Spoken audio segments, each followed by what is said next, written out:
நம்ம நண்பா வச்சு இட்லி கடை அப்படிங்கிற ஒரு படத்துல இருந்து சினிமாட்டோகிராஃபியா ஒரு வீடியோ எடுத்துக்கோம். பாருங்க, சூப்பரா இருக்கும்.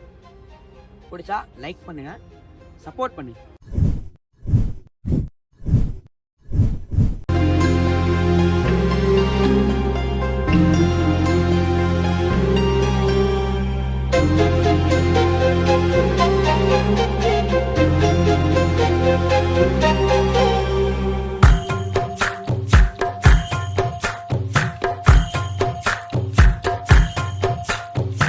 எத்தனை சாமி வந்ததையா, இது எந்தெந்த சாமி தந்ததையா, எத்தனை பாட்ட சொன்னதையா, அத சுத்துற பூமி கண்டதையா, அடிச்சு வீசும் காத்துலையும் அந்த தகப்பனாச சுத்துதையா, பிடிச்சு